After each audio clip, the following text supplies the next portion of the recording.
Welcome to Question Time. Tonight we're in Tottenham in London. On tonight's panel, Crispin Blunt, former army officer, Justice Minister under David Cameron and former chair of the Foreign Affairs Select Committee. Labour's Shadow Minister for Mental Health and an A&E doctor who's been working on the NHS frontline throughout the pandemic, Rosena Allin-Khan. Victor Adebowale, chair of the NHS Confederation, which represents health providers, former chief executive of the charity Turning Point and a crossbench peer for the past 21 years. Head of Imperial College London's COVID vaccine research and Professor of Mucosal Infection and Immunity at their Department of Medicine, Robin Shattock. And journalist, contributor to Radio 4's Thought for the Day and columnist and leader writer for the Daily Telegraph, Tim Stanley.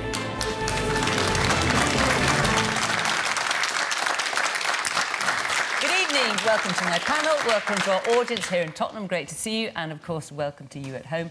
Do join in the conversation, you know how, the usual way, on social media at BBC Question Time. OK, our first question tonight is from Zoe Scott. With rising energy costs expecting to cause a surge in gas and electricity bills, are the government's proposed interventions targeted in the fairest way possible? Yes, the cost of living is going to be going through the roof. I think there's no question about that. Rosena? I think it's so disappointing for working families up and down the country because now they are going to be seeing these energy hikes. This is on top of rising fuel costs, the weekly shop going up. We're seeing national insurance contributions going up. We've just heard today that the Bank of England expects that inflation will reach 7%. This is having a real squeeze on working people. And I can tell you, as a child who grew up in a home with just one electric heater, I thought that was a time of the past. But now in A&E, when I am doing my shifts, I'm seeing the elderly coming in with electric burns from the same sort of heater because they can't afford to put the central heating on. I'm seeing toddlers coming in, Zoe, with skulls all over their bodies because old water bottles have burst because their families cannot pay the bills. And this government is not doing enough. And in fact, what's really terrible is that this week they had an opportunity to vote with us to actually provide a solution to the issue, which was a windfall tax on North Sea oil and gas companies who have done really, really well out of the situation. And it's important that it goes back in the pockets of the consumers. But instead, and how much do you think you'd get from that windfall tax? What we would get is the ability... So how much money do you think you'd get? Well, what we would get is the ability to afford for every family to have £200 off their bill, but for some families to have up to £600 off their bill. We would also cut VAT on energy bills for a year starting from April. Crispin? I think the measures are as well targeted as they reasonably can be. £150 for everyone living in a house that's A to D graded for council tax, and then a further £200 off bills from October. And are you happy that that's £200 off bills for everybody? So that's not targeted, that's bills for everybody? Yes, but of course that money will be clawed back over the next... Buy now, pay later. Yes, but what we're dealing with here is a shock to the system. This is a massive global rise in gas prices, which has seen a number of energy suppliers go to the wall, whose business models were not capable of coping with that. And we're now in a position where we are going to have to learn to absorb this cost of energy. Hopefully, this is a shock to the system for a relatively short period before the gas prices perhaps then come down to something that is more normal, but we don't know that yet. And so I think the government's come up with the right policy, a balance between £150 targeted at those at houses that are at the bottom end of the council tax bands, but also £200 off all the bills, and £350 combined with all the other measures that are being taken to help address the cost of living, I think is the right balance. OK, we will carry on this subject. There's a number of hands up, so I'm going to come to you. Just while I've got you here, Crispin, because this news has broken this evening, there have been 4 resignations from Number 10, perhaps the most significant from the Prime Minister's policy advisor, one of his closest, most long-standing and loyal advisor, Munira Mirza. She's written a hugely critical letter of the Prime Minister. What do you make of it? Well, I haven't had a chance to read the letter. Well, she's called on him to apologise to Keir Starmer. And actually on that, I think she's mistaken. Because the The apology by Keir Starmer on behalf of the CPS as DPP precisely parallels the apology by the Prime Minister on behalf of Number 10, I'm sorry, where he's rubbish. taking responsibility for the organisation. Now, I'm slightly at a loss when people then turn around and say, well, this is all absolutely terrible. You've got people taking responsibility for the organisation. Well, a number of Conservative MPs have been saying exactly that. Well, which is where we've got These to. are your colleagues. This is where we've got to divide the responsibility for the organisation, which the Prime Minister has taken, which Keir Starmer took for the actions of the CPS as DPP, and then we're going to see the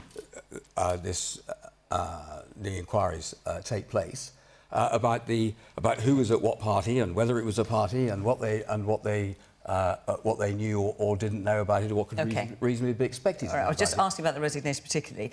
Rosena, I just want you to answer that point before I go on to carry on with the main subject here. Well, it's a beggar's belief that we have Crispin trying to defend the indefensible and to actually liken the horrible smearing of Keir Starmer and involve, Jimmy Savile's victims' families in all of this mess that is, quite frankly, of the Prime Minister's making. He lied to Parliament, he lied to the country, he has taken the country for fools. He was at parties. His staff were packing suitcases full of alcohol, working out which spad was going to be the DJ, while people in this room were probably burying their families. And when I worked on the NHS frontline, taking iPads, when I took iPads to bedsides, when I took iPads to the bedsides of dying people, so their 3 children under 6 could say goodbye, there is absolutely no justification for the pain that they have felt that could possibly be explained away by a cheap apology, an insincere, cheap apology by the Prime Minister. Well, in that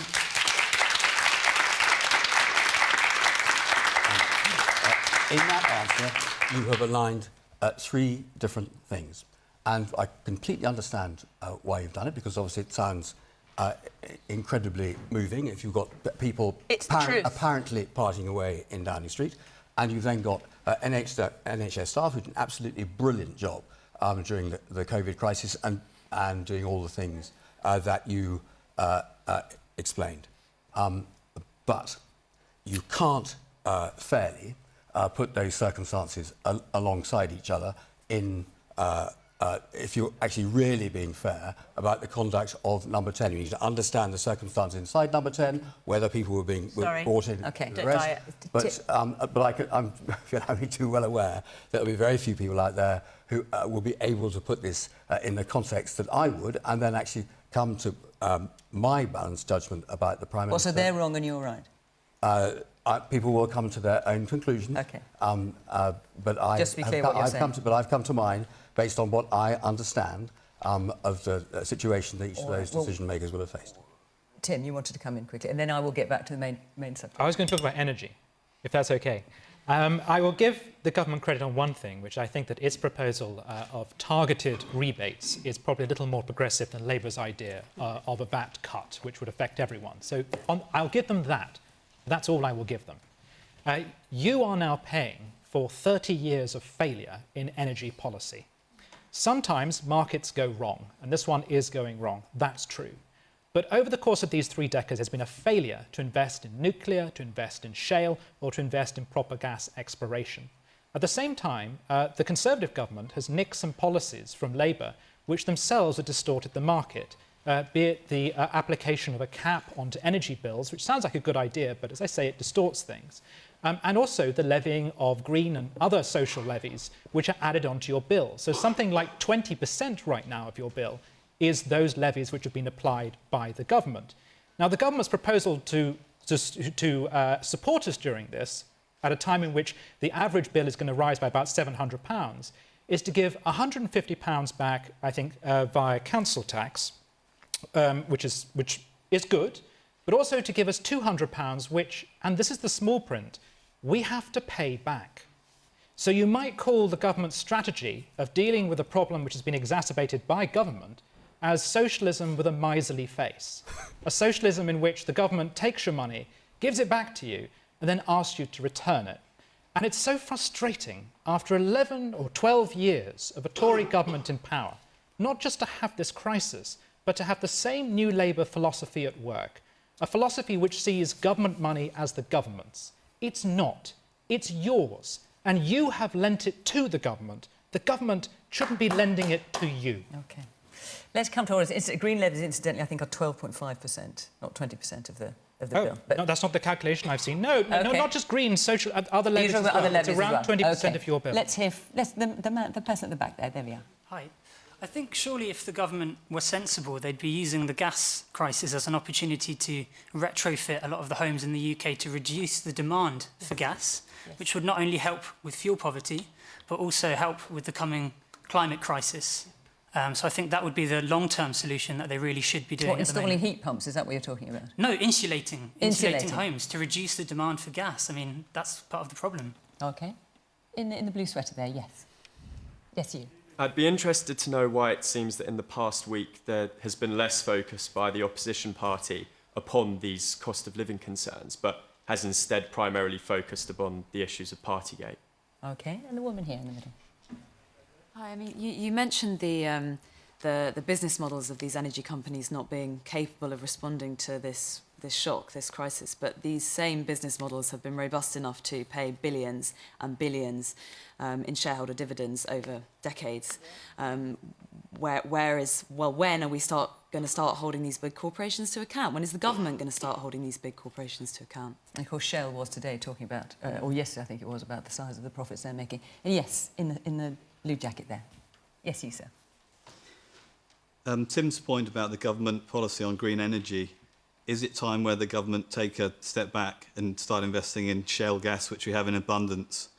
It's a way of saving some money, and we have our own oil and gas rather than importing it from Eastern Europe, which is very high risk. Of course, and the government did embark on that and then pulled back from it, as you say. So Victor, the question is, with the rising energy costs expected to cause a surge in gas and electricity bills, are the government's proposed interventions the fairest way to help people with their bills? Probably not, actually. And the reason for that is that if you're poor, giving everybody the equal amount is fine. If you're middle class, you get a bonus. If you're poor, it doesn't really have that impact. And it's not just the energy bill. You can't just look at the energy bills on their own. You have to look at the hike in food prices as well. And you know, the fact of the matter is that poverty costs us in health. The impact of poverty on mental health, Rosena would support Absolutely this, right. is significant. We've already got 1.5 million waiting on the mental health waiting list. There will be an increase in other illnesses, including physical illnesses. So I think and it will affect the poor more than the middle classes and the wealthy. That's a fact. So we do need to target the poor specifically. And I would take a balanced approach. I actually do think that the energy companies should pay more. There's going to be a windfall bonus because of inflation. That's a fact. They should pay more. I think it makes sense for the government to actually over-target those people who are going to suffer the most. I think that's what we do in this country. And I am really concerned about the knock-on impacts on the NHS. We're just coming out of the worst of the pandemic, only to be faced by another pandemic in a way, which is the pandemic of poverty. And I remember what it's like not to have proper heating. I remember, you know, rheumatism. I remember the chest infections. I remember all those things. I think we owe it to ourselves as a country to do things like give people back the £20 a week that we took off the poorest people. Give it back to them. Give it back to them. Let's ask. You're talking about universal credit. Let's ask some of the energy producers to actually dip into the profits and actually share it with the poorest. Now I know they'll say if we do that, we take away from investments. Well, I'm prepared to take the risk. If we think this inflation will only be around for a year, let's slow the investments for a year. If they say, and they will say, that means that people who have invested in these companies that are paying the pensions won't get the pension dividends. Fair enough. If you're poor, that makes no difference. Let's suspend the dividends for a year. Let's really focus on the human situation here. let's invest in our health service by supporting the poor during what will be a horrific crisis of both food and energy. In one of the richest countries in the world, by the way. Woman at the back. On the point of the energy levy rebates or being reimbursed, you have to pay that back over a period of time. So how can you really see that helping individuals and families? Isn't it just delaying the pain? And to Victor's point, it's disproportionately impacting the low-income families, those that are suffering now and into the future. All right, this woman here in the front. People on benefits don't pay council tax. So if the money is coming off the council tax, how are they going to benefit to pay their utilities? All right. And yes, the man here in the front. Energy is just a piece of the puzzle. Bank of England today said that inflation is going to hit 7% in April. When are we going to be honest about the economic and social damage that we did to ourselves during the pandemic and what we borrowed then to be able to get through it? And you think we borrowed too much? I think perhaps we were a little overprotective, overzealous, and because of that, there are social and economic costs that we're now paying. OK. Robin, are the government's proposed interventions fair, the way to tackle it? The rising costs, rising inflation that we're going to see as well? Well, I think everybody would agree that people shouldn't be having to choose between whether they can eat and whether they can heat their houses, their homes. And clearly, it doesn't seem that it's targeted enough or proportionate to give a loan that has to be paid back. There must be a better way to do it, a more efficient way to do it in a more immediate fashion. OK. I'm going to move on and take another question. But before I do, just want to let you know next week we will be in Newport, and the week after that we will be in Leeds. And we'd love you to join in and be part of our audience. So if you are from or around Newport or Leeds, do go to the Question Time website. You can follow the instructions there and come and be part of our audience. We'd love to see you. OK, let's take another question now from Paul Cook. Given the shortage of medical personnel, should the government abandon its plans to make vaccinations mandatory for NHS staff, as this would lead to even fewer frontline workers?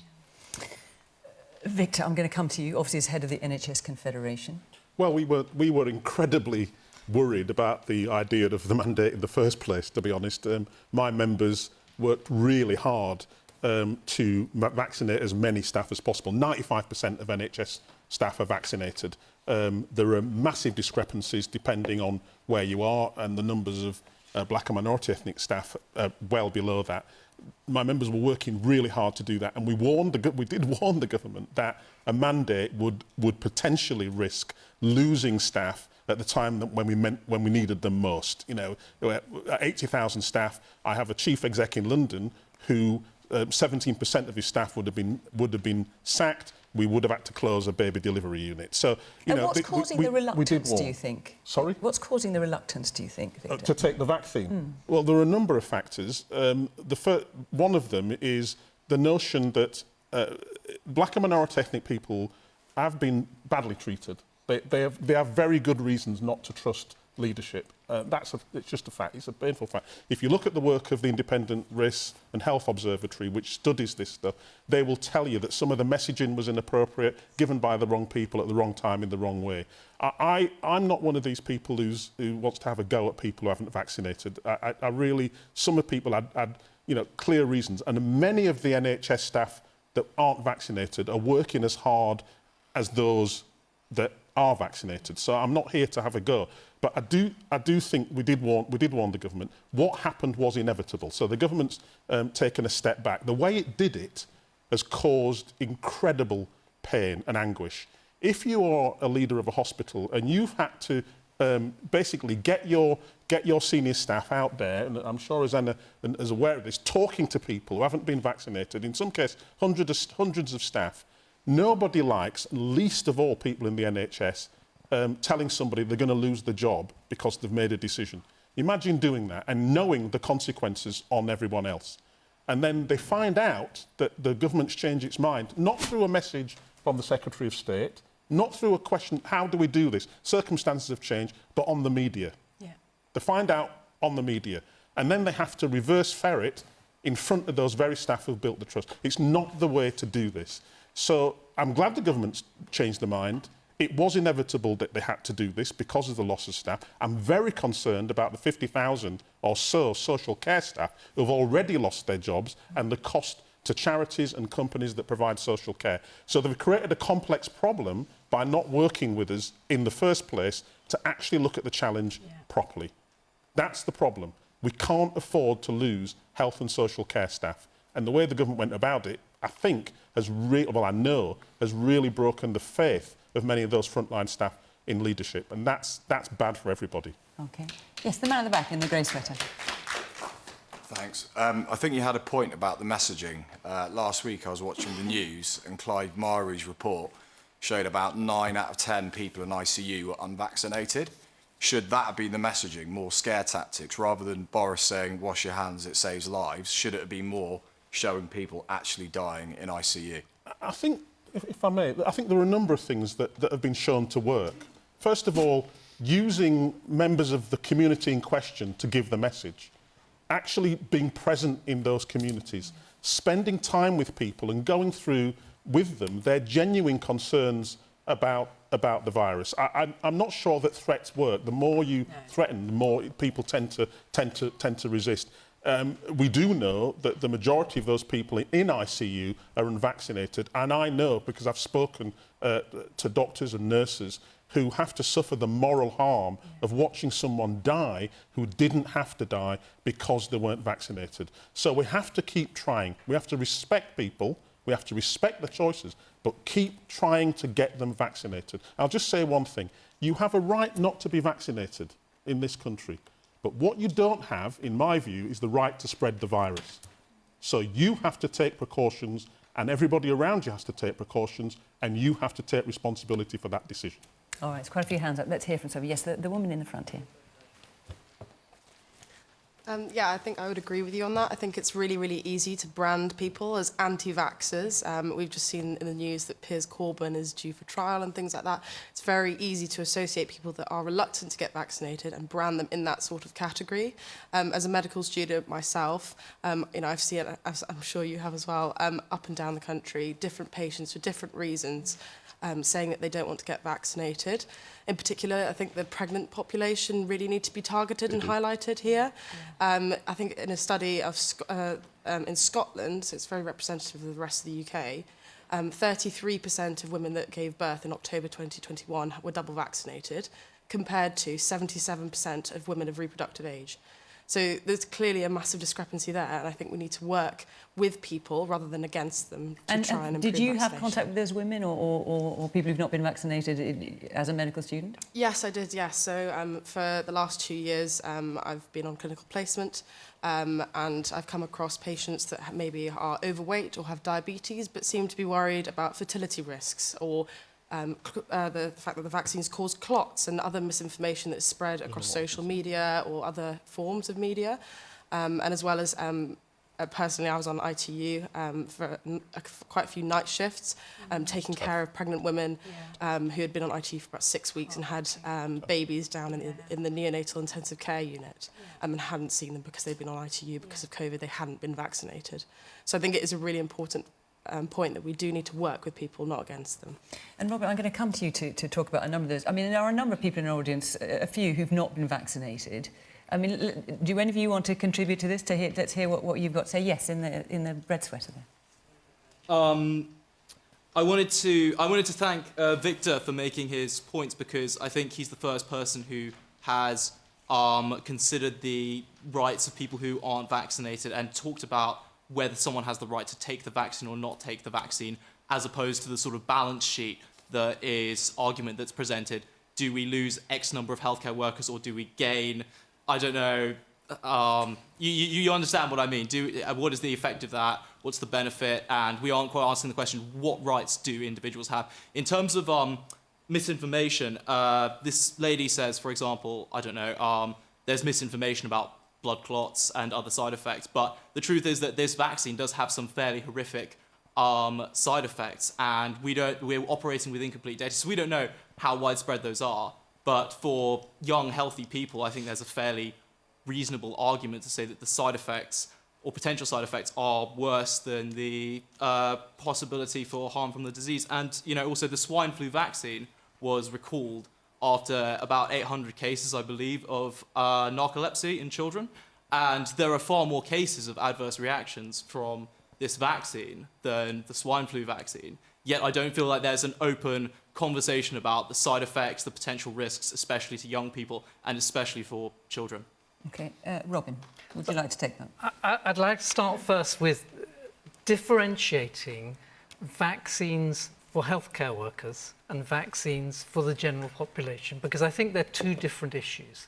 And when we talk about the healthcare staff, I think everybody who works in the health system has a duty of care. And that duty of care, first of all, is to do no harm.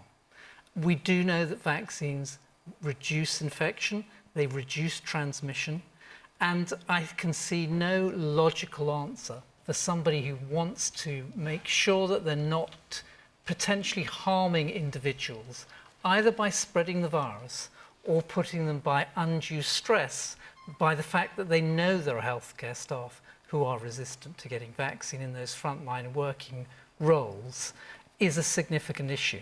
Now, the way to persuade them is probably not through making it mandated. I think the actual evidence for the safety of the vaccine and its efficacy in a healthcare setting is so overwhelming. Well, do you want to address this man's words? Because you've chosen not to have the vaccine. I'm right, aren't I? That'll be correct, yes. So, I mean, I have great respect, particularly for people who have questioned, and science is all about questioning the evidence. Scientists spend their life, I spend my life looking at evidence and questioning it. First of all, one thing is really important to recognise is there are a range of vaccines out there. They don't all have the same side effects. The other thing to remember is, obviously comparing it to the narcolepsy story, which actually it worked out in the end that it wasn't so related as people thought. We have far more safety data based on the current vaccines because they've now been in billions of people. And the evidence is there and accessible. So if you want to do a data analysis and look at the risk ratio and hazard ratios, you can get those numbers. There's no secrecy around it. So if we talk about serious adverse events, they are extremely rare. Now, the two main vaccines that are currently used in the UK are the two RNA vaccines, Moderna and Pfizer. They, the rarest events of any serious concern is inflammation of the heart, which happens mainly in young men and teenagers. It's extremely rare, very unlikely to happen, and nobody actually has had long-term consequences of it. The most people who have some adverse event are mild injection site reactions and maybe a day of feeling slightly unwell. And the evidence and the facts are there. They're indisputable. Okay, no, sorry. Can I speak? Yes. Cool. Please. No, I mean, I appreciate that, and I've looked at the data myself. I mean, the data I believe you're talking about is the yellow card reporting scheme, which are self-reported. More than just the yellow card. Fair enough. Okay. Obviously, looking at it on a global basis. Well, okay, fine. But most of the data in the UK, for example, comes from the yellow card reporting scheme, which is a self-reporting scheme. There was a select committee in 1999 which estimated that there was an underreporting factor. So roughly only about 10 to 15% of cases get referenced. And with the AstraZeneca vaccine, it's not simply inflammation. What's interesting here, listening to you, is you've got Robin here, who's a world-renowned expert, yes, developing vaccines, researching vaccines for HIV and Ebola. He's given you information, he's given you... You're going through your notes, finding all sorts of other things. Is nothing he says credible to you? Well, given what an eminent scientist he is. No, sure. No, of course it is. I studied philosophy at university, and I learned that an appeal to an authority is not an automatic win of an argument. And if we want to appeal to authority, for example, we could talk about someone, say, Dr. Robert Malone, who is the man who invented the vaccine, who suggests that young people, for example, no, don't take it. I don't think he is the man who invented the vaccine. He was critical in inventing mRNA vaccines. Let's let Robin answer that, and then I'll come to have some other people in the audience. That has it's nonsense. He didn't invent mRNA vaccines. The people who developed the vaccines, the 2 RNA vaccines, are BioNTech. The company invented RNA vaccines, and the other group are Moderna, and it's based on their research. Rosena. It's not based on an individual. Rosena, let's bring you in here.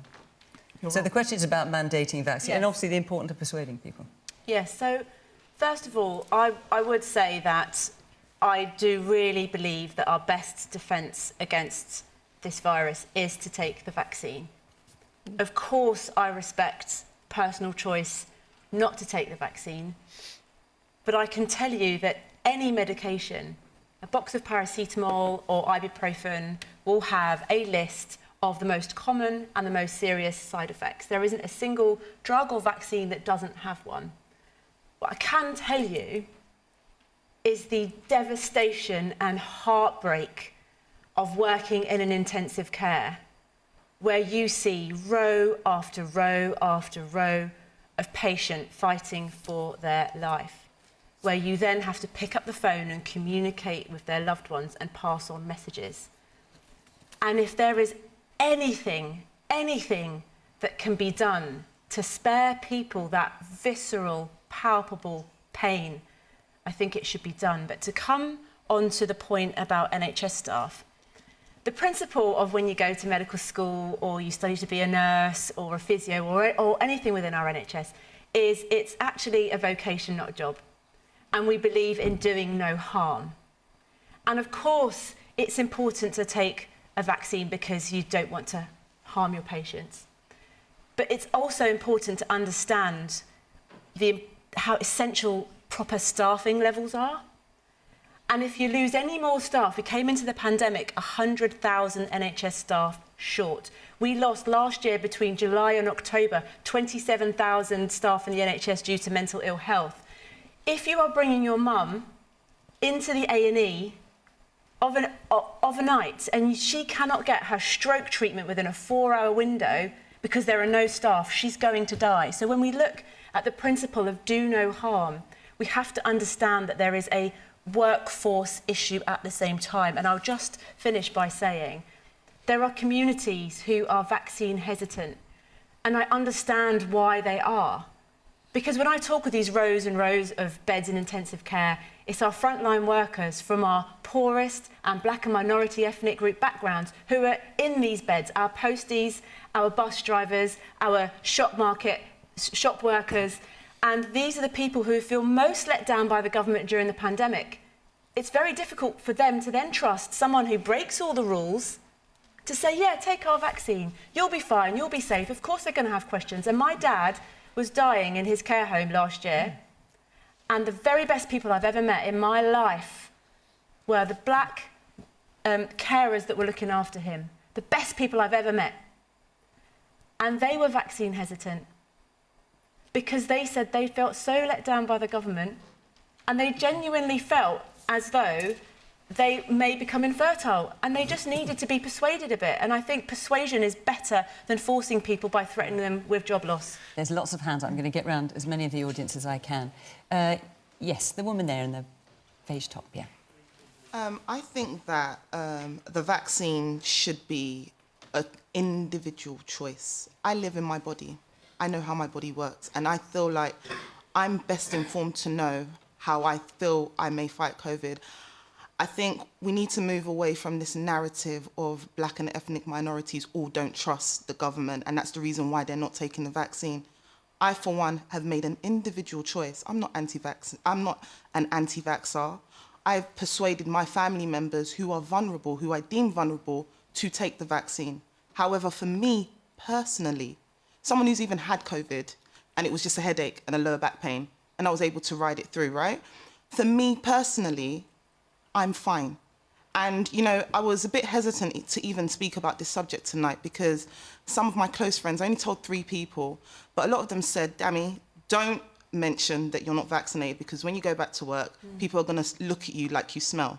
And I think it's really bad that, you know, we're deemed the bad guy for not being vaccinated. You know, when I did get COVID, I isolated, not for 10 days, 12 days, right?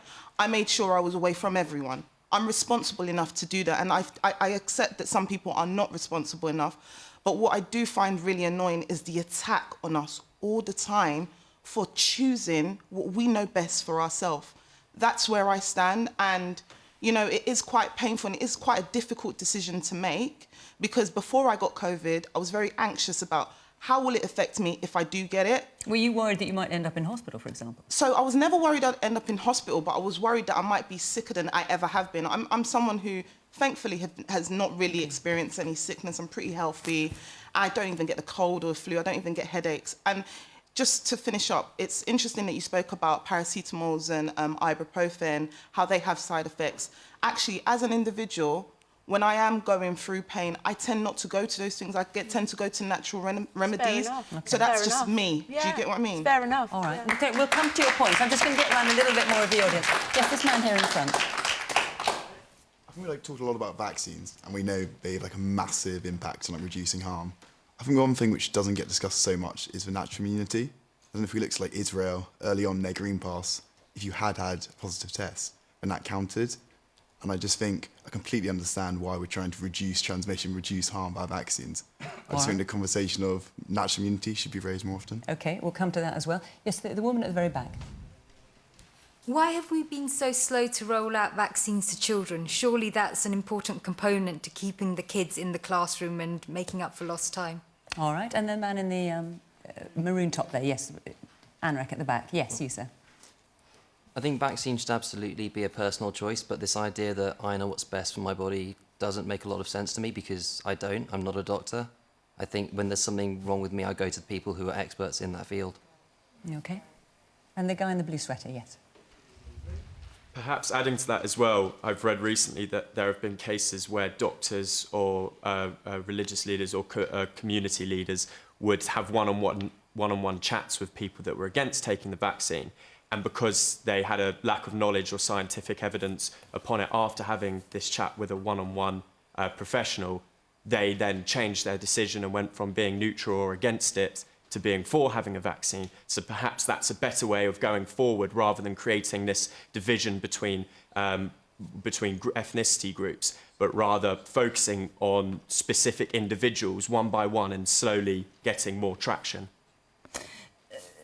Robin, what about this idea then? As you were saying, you know, you feel you know what's best for you. And we've heard talk about natural immunity as well. So I think the issue here is that it's not just about personal choice. I respect personal choice, and of course you can make your own decisions. But it's a bit like people wearing masks in the audience.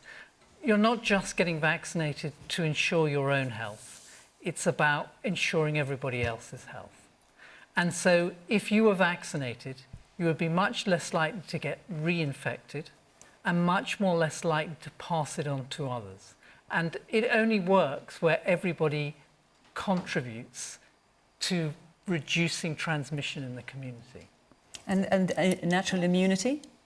And natural immunity, so the difficulty with natural immunity is if you've had COVID, you don't know how good an immune response you've developed. And we're all different individuals. Some of us will have a mild infection and may get a good response. Some of us may have a very poor response. So in the context of vaccination, that will boost the response that you got from natural infection and give you protection for much longer and make you less susceptible to become infected. And if you do become infected, because the vaccines are not perfect, and I don't think we should pretend they're perfect, but they do work to reduce it on a population basis, you're again less likely to be infectious for a prolonged period of time. This man here in the front. Obviously, the original question was about vaccines. I've experienced, because I was a nurse, I'm now retired, but I came out of retirement and I did some agency nursing. What that was involved for 3 months, for 3 years. In the wintertime, I went round hospitals, ran a trust, and I vaccinated staff with the flu vaccine. So I came across, charge nurses who weren't black. They were, part of the trust who wouldn't have the vaccine. Even though I explained to them that, they're looking after people who were in front of them, the patients, who they could give this to, they wouldn't have this. And it was doctors, physiotherapists, you name it. We tried incentives, like giving away a free pen. I know it sounds daft, but, you know, pens. We tried a competition for an iPad, to try and win an iPad. That didn't work. So I don't know how we expect to get anyone to come in to take more vaccines when, you know, we've reached that stage now where, as you were saying, most of the population in the hospital have had the vaccines, and you've got this small percentage. I'd like to know what the panel thinks on that. Tim. First of all, congratulations to Question Time for even having this conversation. There are some people who think that these questions simply shouldn't be aired. And not only does that treat people like children, but it also means that if you don't ask the questions, you won't necessarily get the answers. And that means that the questions percolate out there, and it means people are again likely to stay away from having vaccines. So until we start discussing this openly, I think the situation is going to continue as it is. Secondly, on the subject of mandating NHS staff, I was very struck during the parliamentary debates over this by something said by Caroline Lucas, and she'll have to forgive me, the Green MP, she'll have to forgive me here for paraphrasing, but she said when you start mandating things, you switch from something that is done by the community to the community. And that's a transformation, and the consequence of that is more likely to be resistance than people going along with it. I think in general in life, as far as you can, you should reason and argue and debate with people rather than imposing something on them. Then finally, on the moral point, I mean, the gentleman with his degree in philosophy, which is a good thing to have, by the way, but of course it won't protect you from a virus. Whereas degrees in medicine are probably much more useful in that regard. But I take the point about the risk of passing it on to someone else, or the risk of taking up a hospital bed. And these are sound moral questions that imply that taking the vaccine is the altruistic thing to do. But I, as a member of society, also have to consider the dignity of the individual and their right to refuse something to be done to them. And whenever you impose something on people, whenever you take away particularly bodily autonomy, you are denying the personhood and the dignity of that individual. And when society takes that step, that's a step away from freedom too far for me. And the last 2 years, we have seen an extraordinary growth of the state, an extraordinary rollback of civil liberties. If we could emerge out of this with a voluntary vaccine programme and with as much liberty as possible, that for me would be the best possible outcome. I am very reluctant to continue down this path of telling people what to do, because ultimately, what is the point of living? What is the value of life if not to be free? I would rather live in a society. I'd rather live in a society that is free than live in one which curtails one's liberties to that extent. That makes me very uncomfortable, and that's a kind of state that is almost not worth living in. OK, I'm going to take a couple more points and we'll go. Yes, the man at the very back. So I was working as a volunteer vaccinator in my community for a brief period of time, and I was fortunate enough to talk to people who I was vaccinating about their concerns about having the vaccine. And a lot of the time it was people from ethnic minorities who had believed that the COVID vaccine was not made for them, and it was not made with the intention to be for them. And a lot of misinformation was able to spread around their communities, and they felt that the messaging was never targeted towards them to convince them that this was something that they should be having. So is there anything that the government or any policies that should occur to encourage people to get this? Victor, do you want to take this? I'll come to you, Crispin, in a moment. Just on the facts, just in case, you know, vaccine take-up amongst NHS staff, as I've said, was 95%.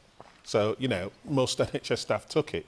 When you look at black and minority ethnic NHS staff, it's 69%. So those are facts, right?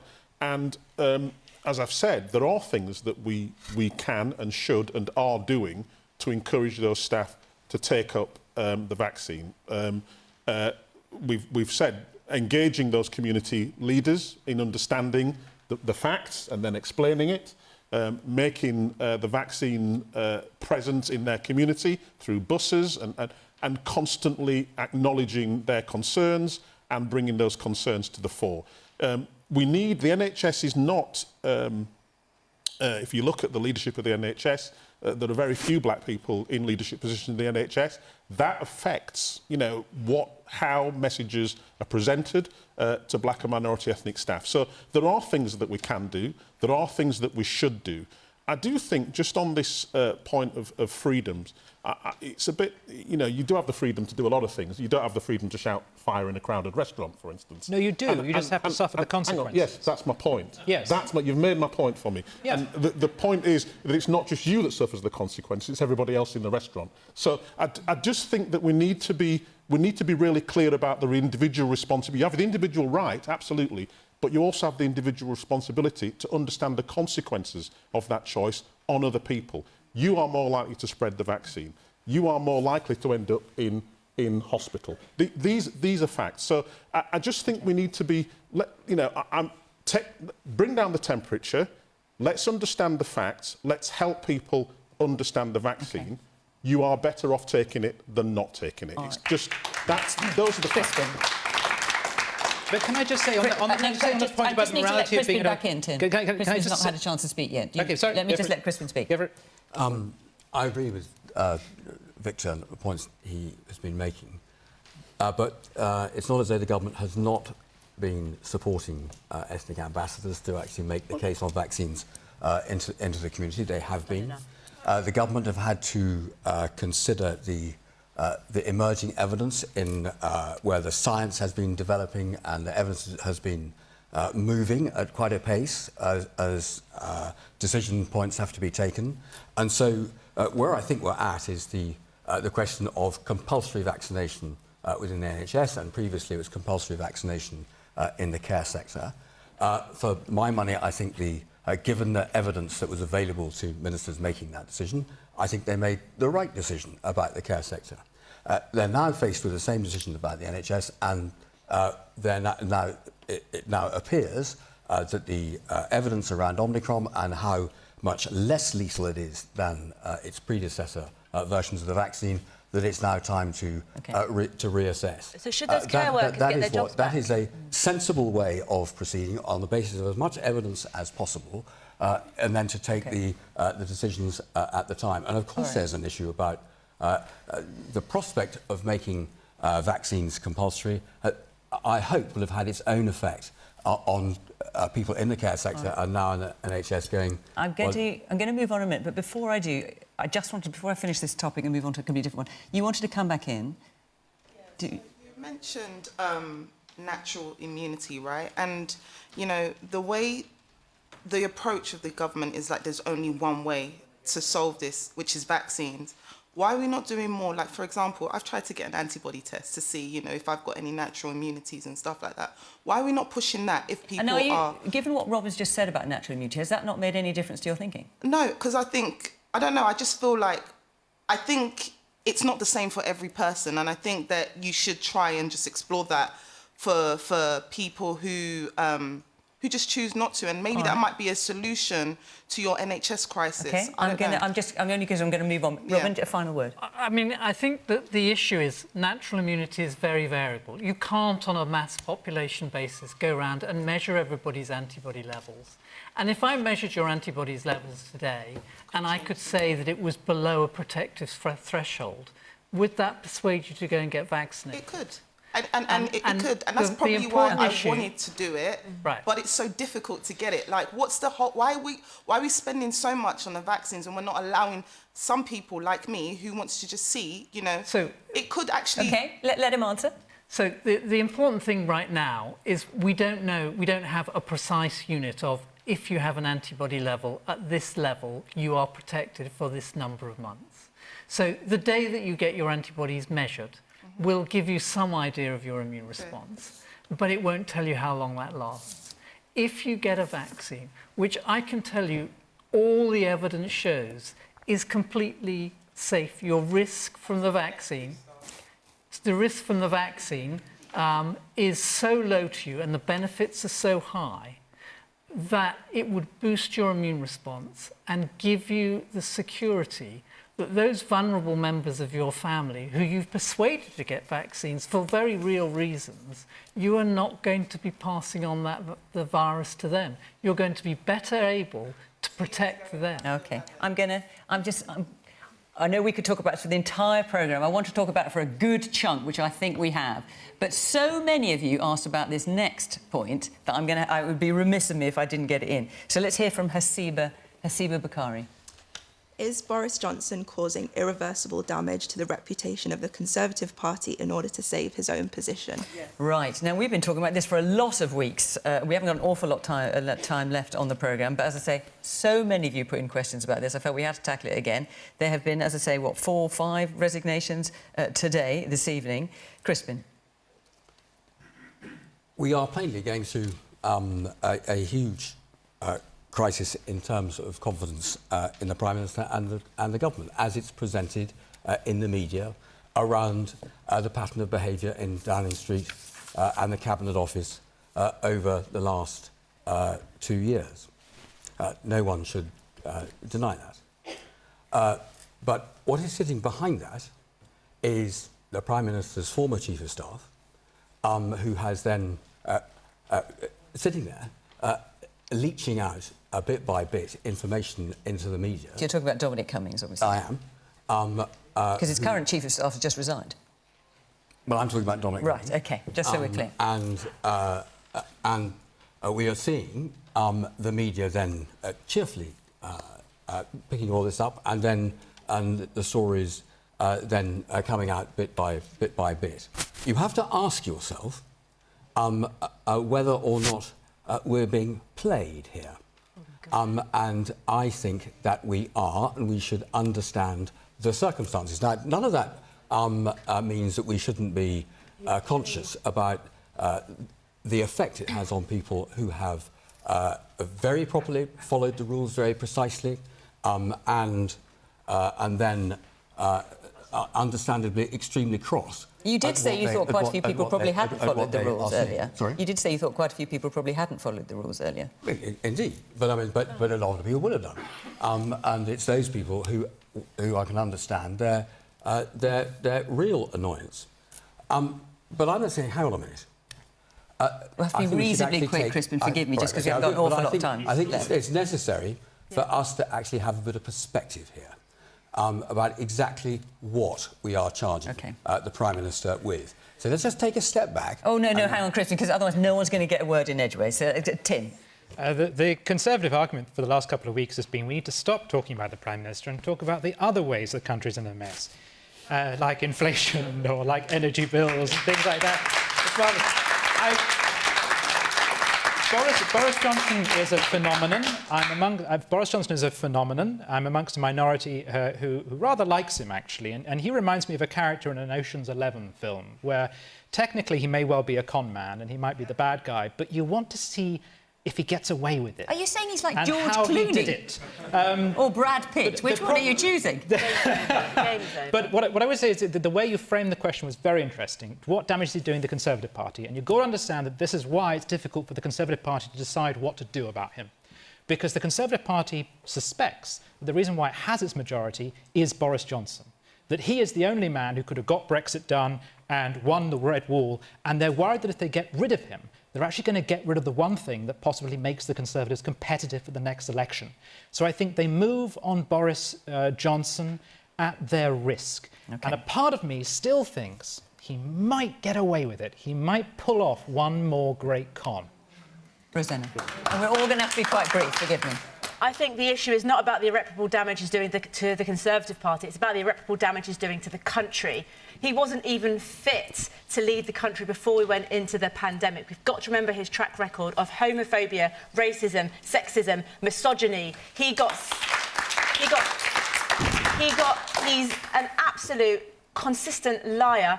The people closest to him are now jumping ship. There is absolutely no way he should stay. He missed 5 Cobra meetings. He said, let the bodies pile high. He doesn't care about us, and the country now know it. Victor. Well, I think there are 3 things that are problematic. The first is the moral vacuum at the top of the government. I mean, there is there's a moral vacuum. The second is, I have to tell you, as a father, I was brought up to tell the truth, take responsibility, and search truth, and to look for that in the examples of leadership. And what do you tell your kids? when they look up and they see a kind of game being played out. You know, your analogy is very entertaining, but this is the country, and it's not just about the politics, it's about the moral leadership, it's about that stuff. So if you want to make the political point, this is what's happened, is people might not have known who Keir Starmer was, frankly. They do now.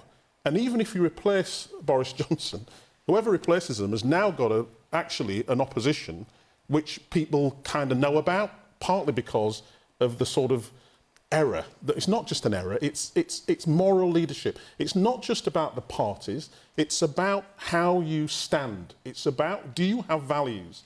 Do you have a moral compass? That's what's important here. And I just worry about it turning into a kind of game.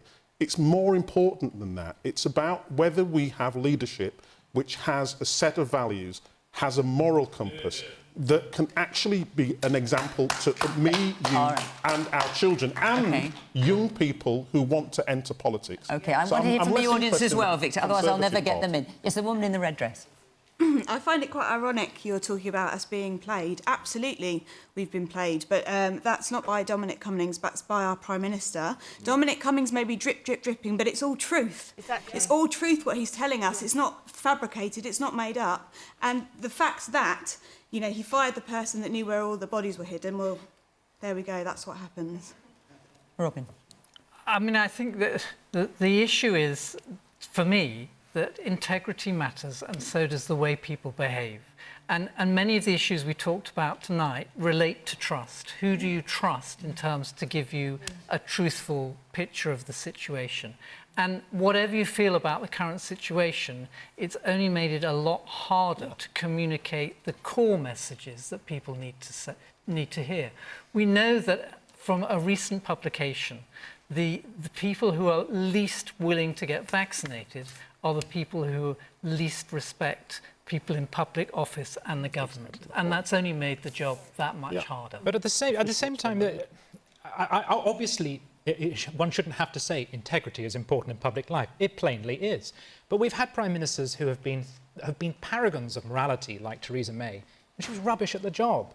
We had Tony Blair, who was directed by a kind of inner, almost religious morality, and he took us to war. Some people calculate that, look, they might not entirely trust Boris Johnson, but he gets stuff done. He got Brexit done, he got the vaccine done, and they'd like to see if he can do levelling up and how much he can actually achieve. To be fair, he made some decision. The NHS got the vaccine done, credit where credit's due. Exactly. And I think the problem is, you know, we've got this Prime Minister, not the last Prime Ministers. Two wrongs don't make a right. We need to deal with the situation that's facing us. And people's anger and frustration is because of the moral vacuum. That's the problem. Okay. Do you know, I think we might end up talking about this on other programmes as well. What do you think? Because sometimes I don't know, I have no crystal ball. But that is all we've got time for this evening. Thank you very much to my panel for coming this evening. Thank you to all of you for coming here and making your points. Much appreciated. And, of course, thank you to you at home for watching. From Question Time in Tottenham in North London. Bye-bye.